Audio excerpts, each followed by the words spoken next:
In this next stretch, we move beyond tech and tactics. Sam and I begin circling a deeper force that shapes every innovation, every breakthrough, and every cultural shift: storytelling. It's not about marketing spin. It's about narrative structure. Who gets to frame the problem? Whose version of the future wins attention? And what role do story-driven designers play in shifting public will? This segment asks us to reflect not just about what we build, but on how we help people care. What role do you think storytelling plays in helping people understand complex technology without overselling it? A huge one. Very important, isn't it? That's really my job, to try to simplify something complex and get people to easily be able to understand it. I think it plays an enormous role because ultimately everything is really complicated when you really look at and break it down. If you look at really what we're talking about the simplification of the automobile, but actually it's incredibly complicated. The chemistry inside the battery, how it works, why it works, everything involved, the magnets involved. It's actually complicated, but I think if you simplify it, then anyone can understand it. And it's very powerful if you can simplify something. And I think good design is simple design too. So two things. Humans are storytelling creatures, aren't we? We love a story. Yeah, you know, it's sitting around the fire, right? That is the human experience. You're talking and you're sharing in those moments. It's creating that kitchen table home. For me, I mean, I'm Italian, right? Everything in my life revolves around food and family and enjoying those types of things and being able to explain things so someone feels comfortable and safe to, one, express their ideas, participate in the conversation, and engage with more curiosity. Like that is the amazing power of storytelling. And I think as AI evolves and our jobs change, we're going to get to spend more time being humans, or humans being humans interacting with each other, as opposed to task driven in certain instances. I agree. And I agree. We will get to spend more time. And that's the key point I make whenever I do a presentation on public speech. My takeaway at the end is, yes, a lot of jobs are going to go. Probably, yes, there'll be UBI. But the positive thing about it is we will get to spend a lot more time. You think to yourself as a dad, man, looking at the photos of your kids when they were little, I wish I'd spent more time with them, or I wish I could have done this. And people just haven't been able to do that. So that's the big positive. Maybe design will be designing things with your family. You know, designing pictures or houses or anything, cubby houses or anything with your family. Maybe that'll be like one of the avenues that we go down. Well, it's the only thing we can't make more of is time, right? So as designers, if we give more accessibility to it, then all of a sudden the least abundant resource can become the most. Here, the role of storytelling expands from messaging to movement. Sam and I explore how great design isn't just about features, it's about beliefs, and beliefs spread through narrative. This is why designers become interpreters, translators of complexity, guides through ambiguity. Because if people can't see themselves in the future you're building, they'll never buy in. This isn't about controlling the story, it's about owning your own clarity. Because the world doesn't just need better ideas, it needs better explanation. How do you decide when a topic is worth covering, especially with an industry like yours flooded with so much noise and so much hype around technology? Some of it is easy. If there's a new product that is fairly revolutionary and I know that people want to know about it, so either it's fairly revolutionary as in a new battery chemistry and it's not just a new one from some obscure company, but it's a mainstream company. We know it's going to hit cars. That's important. That's easy. New cars, an existing car model. Let's say it's a new Tesla Model Y. We know people want to know about that. There's people going to buy that car. Are they going to consider? They're going to consider buying it. Those ones are easy. They pop up in your feed, and you go, "Oh, easy one." The hard ones are when it comes to things that are the maybes. And there's hundreds. Like right now on my computer, I have probably 300 tabs open, and that's all. They're all stories that I want to share. Sure, it is quite challenging, and I think probably. Part of it would be emotional. Part of it would be like, hey, I emotionally feel like this is a good story. This is about how Pakistan has changed it's enabled energy independence for millions of people who couldn't afford it by using solar. To me, that's a fairly life-changing story. And I think the emotion behind that makes it easy. But there's a few different parameters that I would look at. I like to be able to not just focus on the daily basis on just electric cars. I like to add in something there to get people to say, hey, energy, that's important. Solar is important. Batteries are important. Getting away from coal, getting away from fossil fuels. So something to kind of keep people to say, hey, this is not just about cars, not just about batteries. It's about actual real change globally. So I try to add something like that. If I can, I try to add that daily. Yeah. So this is one of the things I love about your channel is you're always pushing people like that. And you want them to think for yourself. From here, the conversation leans into cultural translation, the power of metaphor, identity, and emotional resonance in technology storytelling. Sam and I dive into how messaging lands differently across regions, values, and belief systems. It's not just what you say, it's how it's perceived, refracted through different social political lenses. This section reveals that even the best techniques needs more than a data sheet. It needs a narrative traction, something sticky enough to carry the weight of change. So what does thinking for yourself actually look like when you're consuming news or watching tech or looking at 300 tabs on your computer? Yeah, that's a really good point. I think you do have to be, you don't want to be the person, right? You do have to be realistic. But you don't want to be the person who's looking through the window and there's this amazing sunset and you can't see it because you see the dots on the window. And sometimes I think if you're too realistic, then that's what you'll see. You see the dots on the window and you don't realize. And very, very often people are focusing, a lot of the critics, sometimes they're right and they might be right for a month, but they're generally not right in the long term. So people think they're a realist and they're looking at the news from a realist perspective. When I say the news, I mean the positive news in terms of EV developments and battery developments. A lot of people, like the naysayers, they think they're being realistic, and sometimes it's relevant for a couple of months, but then all of a sudden they're actually wrong because really it's changing so fast. And I think you have to recognize that these technologies are, by the time I'm talking about it, the company is already working on the next generation. So these technologies are advancing so incredibly quickly that I think at this point, being cynical, it used to make sense because change happened much slower. But now that change and being realistic used to make more sense, but now that change is happening so fast, the truth is that any story could actually happen. And some of the battery stories that I share, people are like, oh, that's just another vaporware. That's never going to happen. Is that really true? I don't think that is anymore. Because often now people can actually scale things up much more easily. They can get investment. They can get, there's a lot of billions of dollars in investment seeking the next new battery technology. So really, sometimes people say that and I'm like, hang on, no. Actually, I used to think that about this, this, and this, but those things are working now. Those things are actually in cars now. Look at that. Yeah.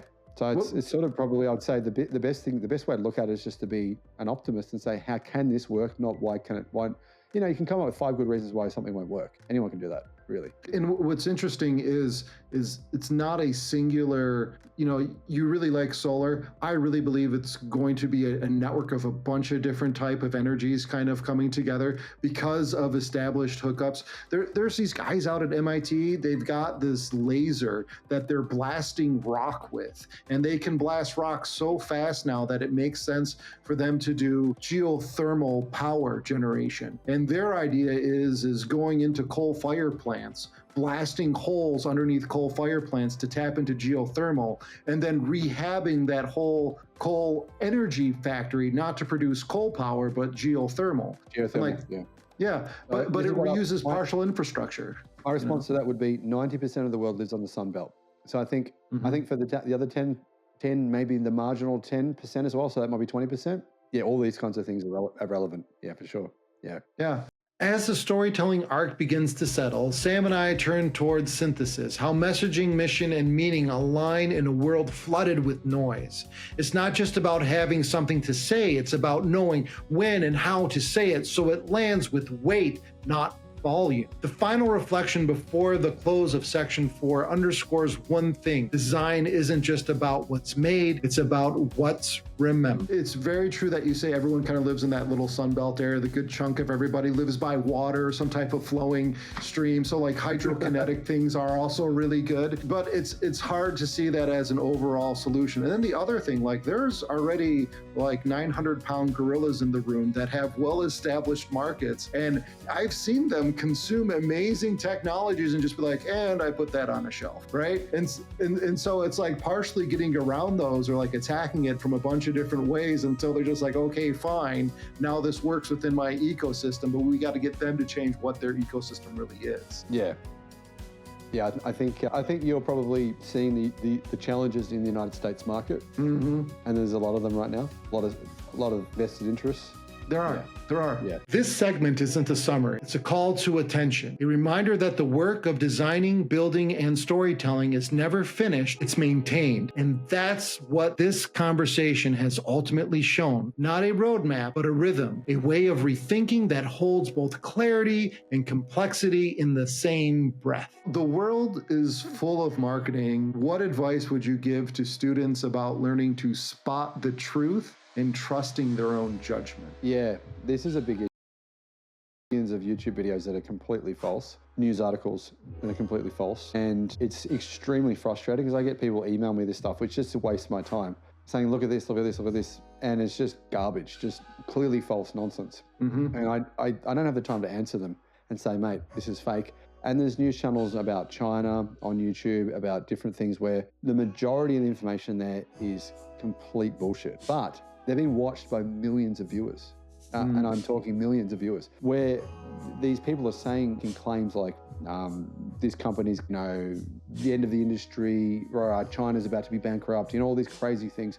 It is difficult probably for people to find truth from fact, but I think that most channels without a face on them are harder to, probably less likely to trust the information. It's often they're AI driven. A lot of people are starting channels and news websites as well without an actual face to them. That's one way I think is a little easier. But ultimately, I think if you have a narrative, you're more likely to be trying to sell that narrative. Like if you're anti-EV, you have a narrative to say why they won't work, why internal combustion's better. If you're pro-EV, like me, you probably have a narrative to say why they will work. But ultimately, I think if you watch, say, a few videos from that channel, you can probably establish whether or not some of the stuff they say is completely nonsensical. And then that can give you an idea of whether or not that channel or that news source is actually telling the truth. I think if you're general news media and your advertisers are clearly part of your business model, then your vested interest is to say what they want you to say. For me personally, I don't even know who advertises on my channel. I wouldn't have a clue. I've never even watched any of my ads ever. I have YouTube Premium, so I don't watch the ads. So I've got no idea. So I can't possibly benefit because I don't know who's doing it. So obviously the big channels in Australia in particular, the big media channels, they are owned by people with vested interests. Many of them are. Channel 7, for example, they were one of the biggest news channels in Australia, and the owner has massive vested interest in fossil fuel companies.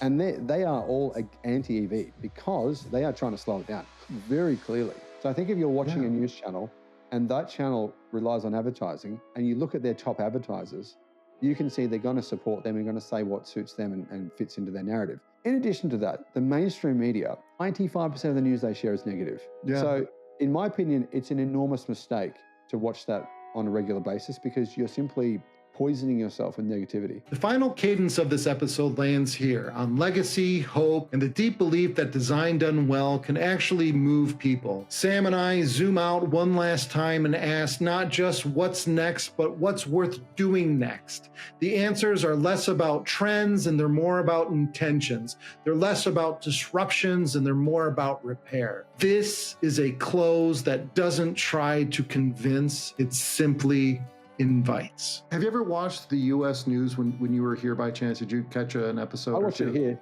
occasionally, but not often. Only if it's to analyze something that someone else showed me or something, because it's kind of a waste of time, I think. American news is very much, they say what they're going to talk about, but they don't tell you what it's going to be, and then they repeat it for the next half hour and 40 minutes. The news should take about 5 to 10 minutes for them to get through.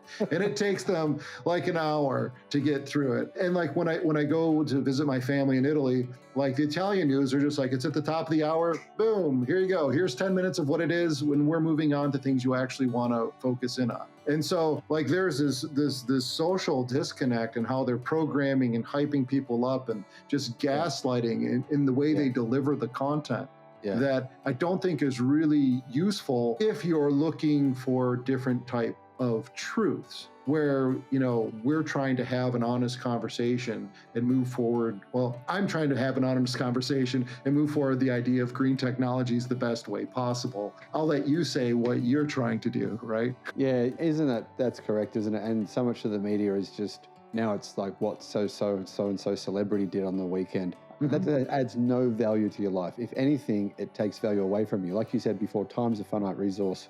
And if you're wasting any time on any of that, you could be doing anything now. I mean, we Yes. have plane travel, go surfing, go climb a mountain. And you guys have the most amazing natural resources in the United States. One thing, the US, I love it, right? You guys have Australia it's an interesting country, but it's nowhere near the variety you guys have with these huge mountains, and you have these massive rivers and frozen waterfalls, and there's just so much to and not only that, you can just go to Mexico for even more. Some of the highest volcanoes in the world. Then you've got Canada and Alaska, and there's just like endless exploration. So I think instead of wasting time on that, focus on your future exploration, focus on your future. If you're old, just go on and you don't want to do anything physical, you can still go on one of these cruises and you can see all these different ports. And to me, I think, why waste time on bullshit, which is what the news mostly is. Oh my gosh, thank you for that. For those of you that made it all the way to the end, thank you so much. Like and subscribe if you'd like to see more so it shows up on your feed. I'm going to keep making this stuff so I can assign it for homework. So don't worry about that part.